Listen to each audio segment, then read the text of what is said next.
Olá, sejam todos bem-vindos a este canal. Eu sou o professor Rodrigo Moraes e na aula de hoje a gente vai trabalhar com a segunda parte do estudo sobre a Era Vargas. Mas antes de começar, eu gostaria de inicialmente agradecer a todos que responderam, a questão da última semana, fazendo uma avaliação sobre o nosso trabalho aqui. Agradecer muito aos comentários elogiosos, às críticas construtivas, às sugestões, tá? É muito importante e é muito bom, né? Todos nós, seres humanos, assim, a gente trabalha melhor com incentivo do que qualquer outra coisa. Então, foi uma injeção de ânimo, e saibam também que vocês são guerreiros.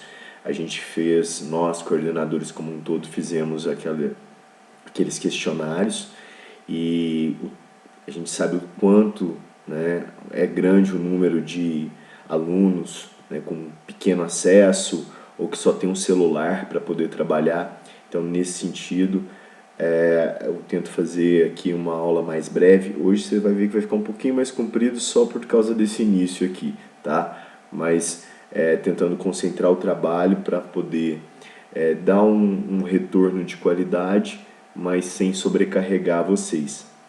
E aí é o que, assim, recai numa questão que me pareceu recorrente, que é a importância do estudo individual. Quando muitos de vocês talvez estejam se deparando pela primeira vez com a questão de realmente estudar, né? De sentar e focar num objeto e procurar livros e vídeos, né?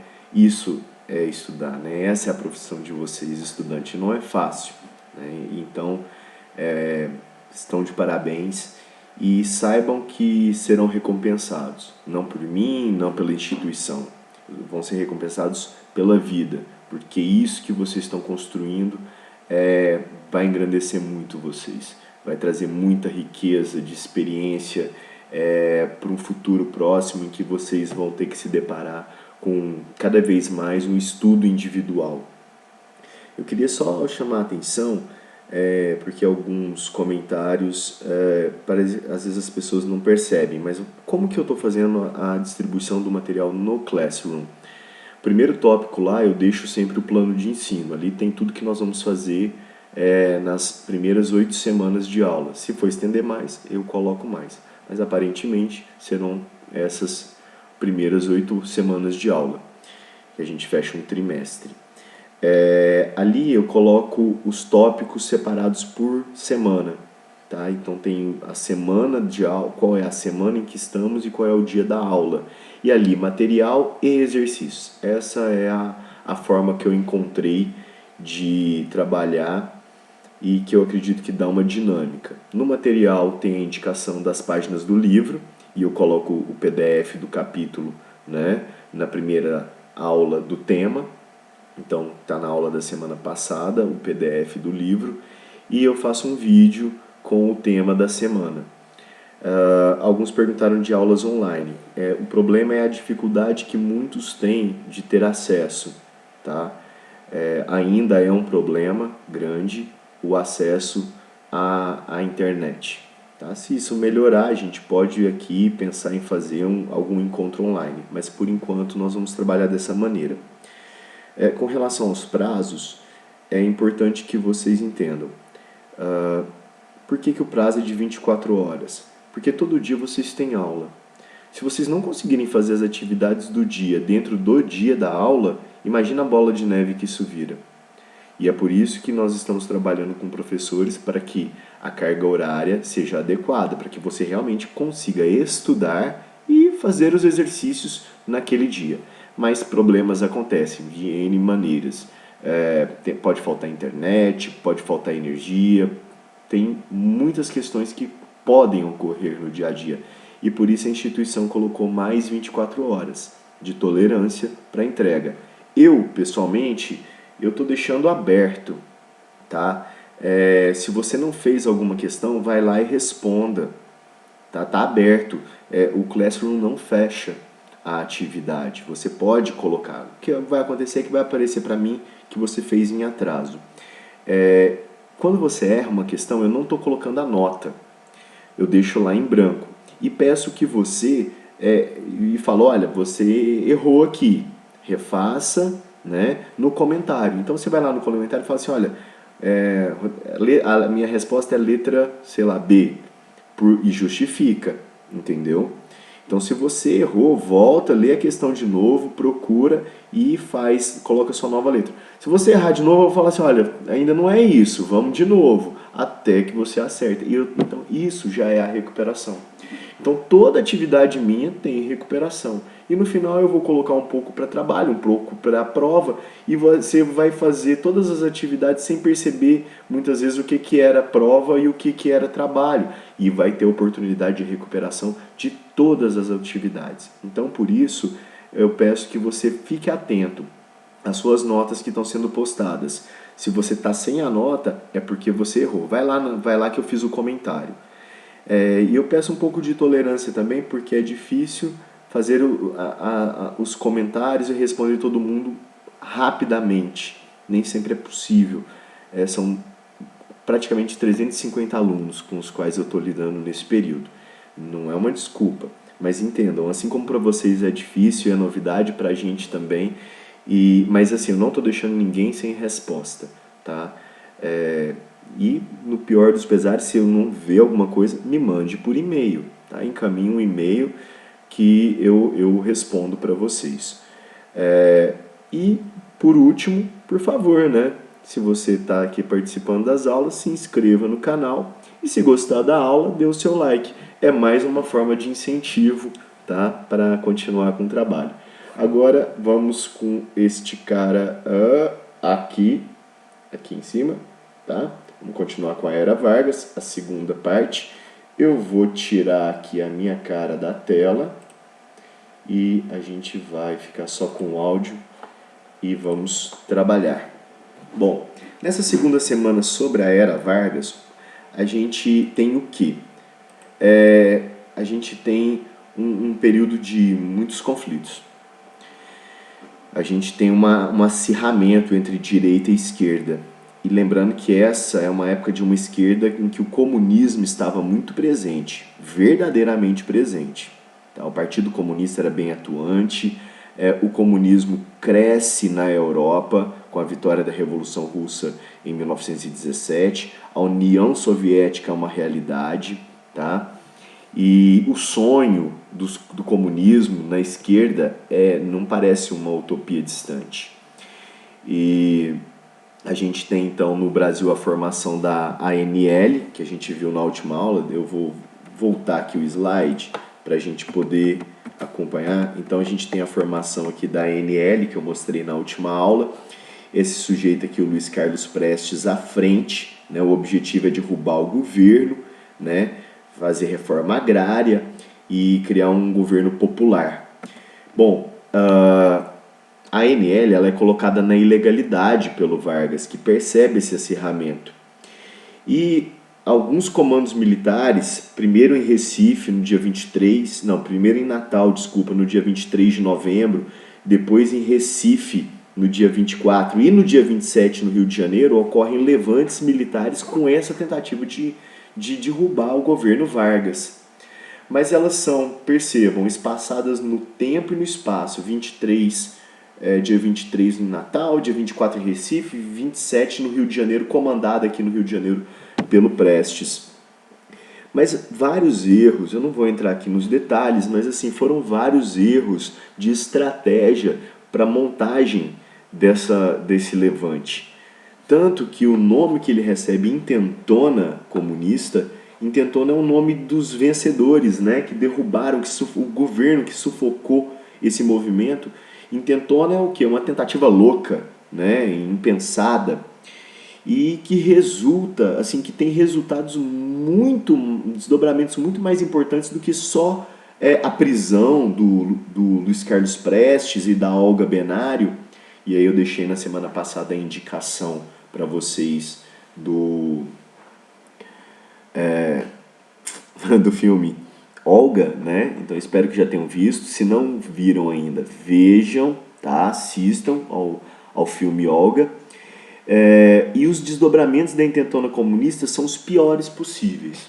Porque se Vargas já tem uma veia antidemocrática, se Vargas tem do seu lado o apoio dos integralistas, que querem um governo centralizado e forte, e aí vem uma tentativa de derrubar o governo Vargas e de implantar o comunismo, Vargas vai fechar totalmente o governo, vai decretar estado de guerra, depois estado de sítio, tá? E vai, a partir de 1935, governar de forma autoritária. Então, ele vai implantar uma ditadura, mas para muitos, na prática, a ditadura já é implantada aqui em 1935, quando o governo reprime a intentona comunista e usa como artifício, como argumento para poder fortificar os seus poderes de presidente. Vargas usa essa questão de enfrentamento do comunismo. Então, se algum dia perguntarem para vocês, no Brasil, já houve alguma tentativa de implantar o comunismo? Sim. Quando? 1935. Teve mais alguma? Não. A resposta é essa, tá? Aqui em 1935, sim. Eu coloquei, eu achei bem interessante, ó.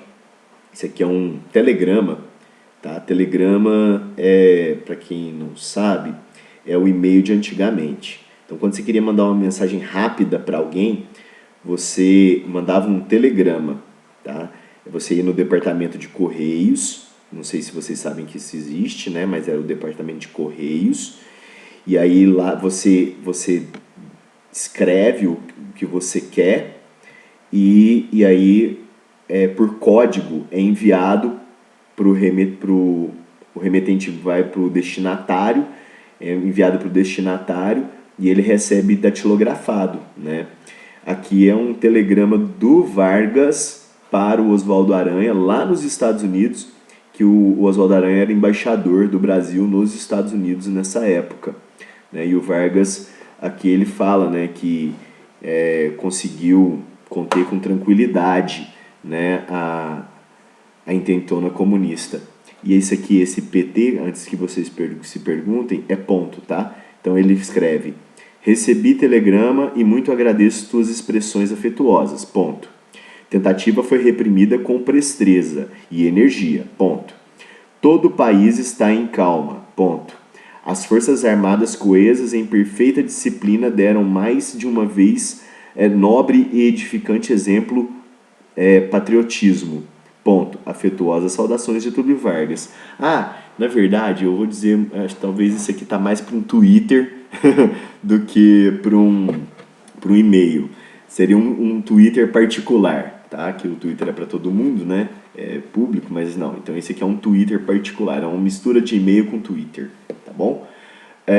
Então a gente tem que, com a intentona comunista, o Vargas, ele tá com a faca e o queijo na mão. A faca e o queijo na mão para fazer o quê? Para implantar uma ditadura. Rodrigo, já teve ditadura no Brasil também? Sim. Vargas, tá? Em 1937, com o argumento de combater o comunismo, ele vai fechar o Congresso e impor uma Constituição, tá? Inspirada na Constituição da Polônia, por isso era a chamada Constituição Polaca de 1937, e vai dar início à ditadura que chama-se Estado Novo. Isso é novidade? Não. A Itália está vivendo um modelo desse com Mussolini, a Alemanha está vivendo um modelo desse com Hitler, Salazar na Espanha, Salazar em Portugal, Franco na Espanha, tá? Todos esses são exemplos de governos ditatoriais. E a Argentina, Perón. E mais para frente, depois, vai ter no Chile, mas aí já é num outro contexto, tá? Então a gente tem e tem o Lázaro Cárdenas também no México. Mas como é que o Vargas consegue, então? Foi só com a intentona comunista? Não. A intentona comunista realmente foi uma tentativa de implantar o comunismo, de verdade, tá? Houve mortes, a gente teve militares que pegaram em armas, que eram comunistas e que seguiram o Prestes, né? Por que deu errado? Deu errado porque a população não aderiu. houve um exagero da parte do Prestes e da própria Internacional Comunista, né, com sede em Moscou, que achava que o Brasil estaria pronto para uma revolução e que os trabalhadores e os camponeses iam pegar em armas, e nada disso aconteceu. Tá? Muito pelo contrário, Vargas se fortaleceu. E aqueles que eram contrários ao Vargas vão passar para o lado do Vargas, porque ele vai aparecer como o salvador da pátria. E aí o que ele faz? Ele cria um documento mentiroso, uma fake news, tá? Que está tão na moda aí. Ele lança uma fake news. Que fake news é essa? De que o Brasil estaria de novo sob a ameaça comunista. Descobrir esse plano de um comunista que tinha um apelido de Cohen, por isso ficou chamado de Plano Cohen.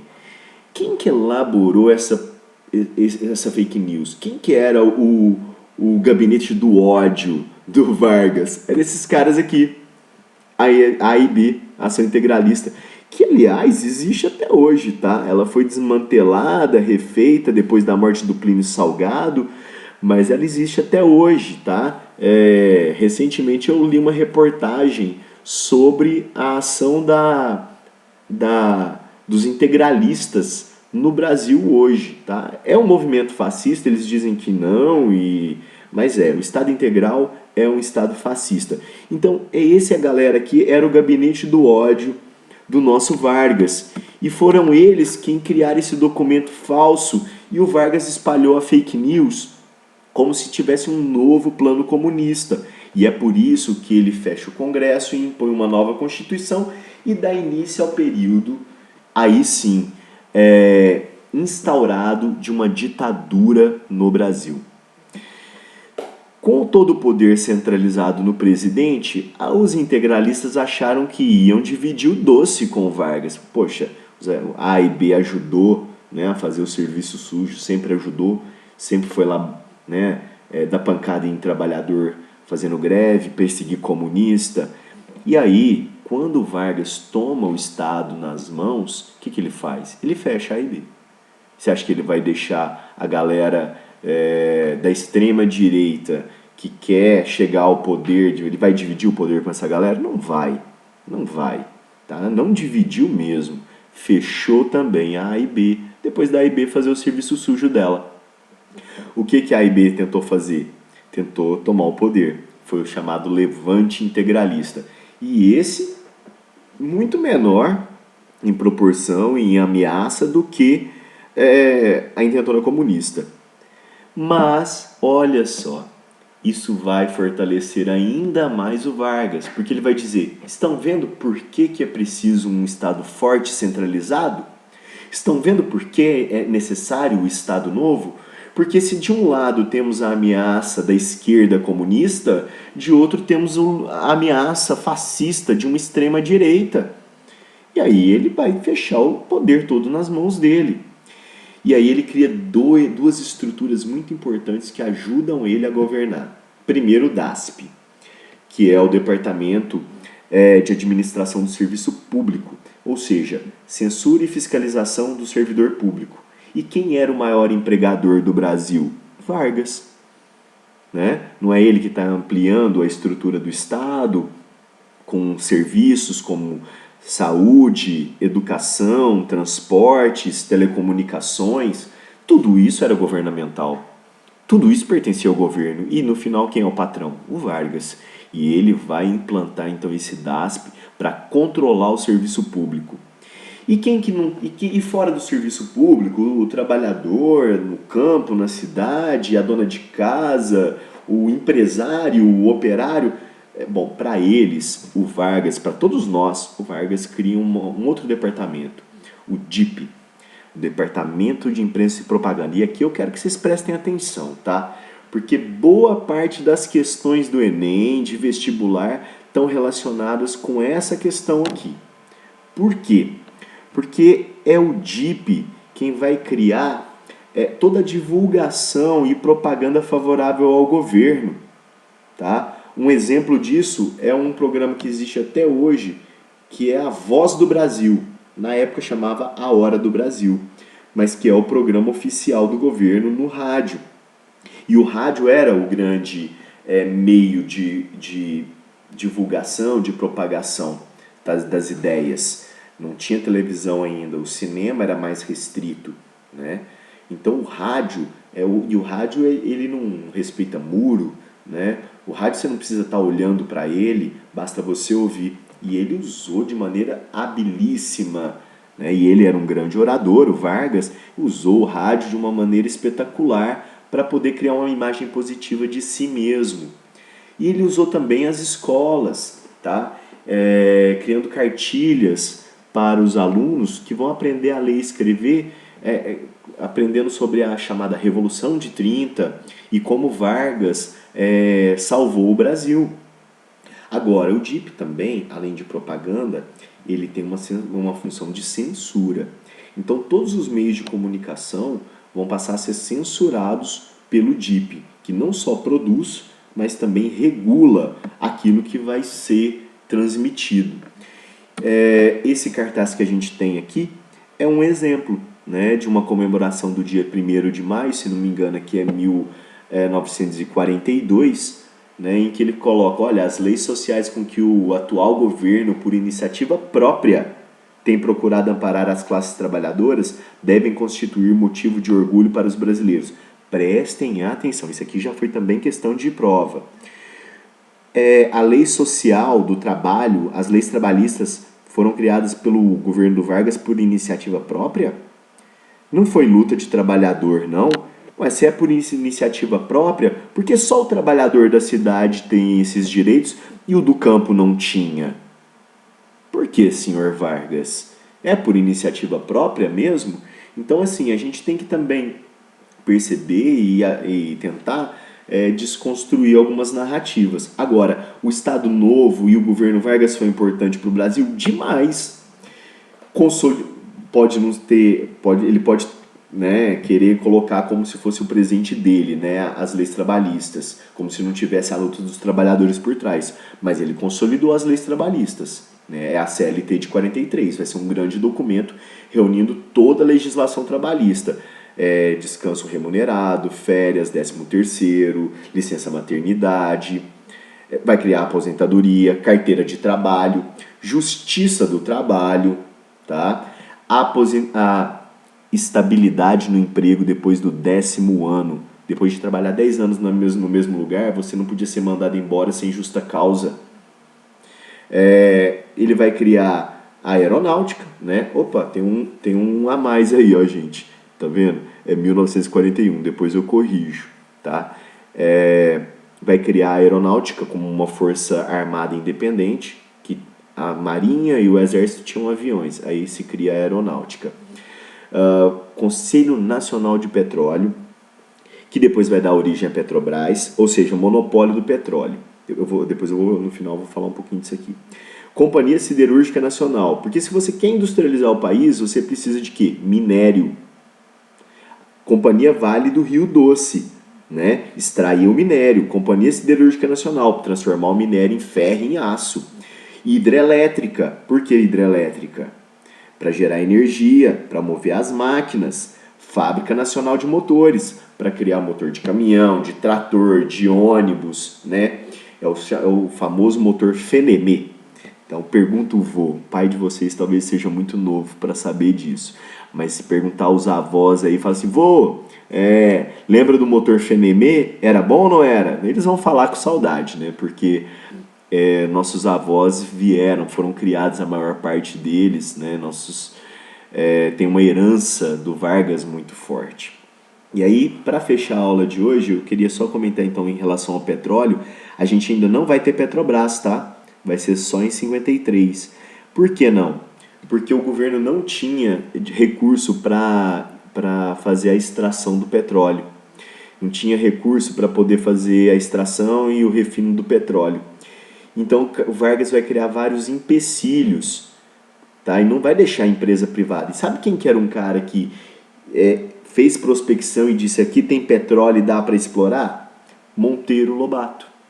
E ele era puto da vida com o Vargas, entre outras questões, por conta disso, tá? Porque o Monteiro Lobato, em associação com empresas alemãs, tentou fazer a extração de petróleo, a exploração de petróleo no Brasil, e o Conselho Nacional de Petróleo do Vargas não deixou. Aí a gente volta na questão da Constituição, que é a soberania nacional. E por falar em Constituição, só para deixar bem claro, essa Constituição de 37 aqui, ó, no Brasil, acho que vale a pena dar uma lida nela, não existe a palavra voto nem partido político, tá bom? Quem governa é o Vargas. Então, é um estado ditatorial, não tem eleição, não tem a palavra voto, não tem nenhuma divisão aqui do poder, é o governo centralizado nas mãos do Vargas, não tem partido político. Diferente da Alemanha e da Itália, que tinham partidos únicos, né? Aqui nem eleição e nem partido, tá bom? Eu agradeço a vocês, a aula ficou aqui com 25 minutos, mas os primeiros 5 também são de ideias que eu queria trocar aqui com vocês. Agradeço muito, façam as atividades, tá? E até a próxima semana. Muito obrigado.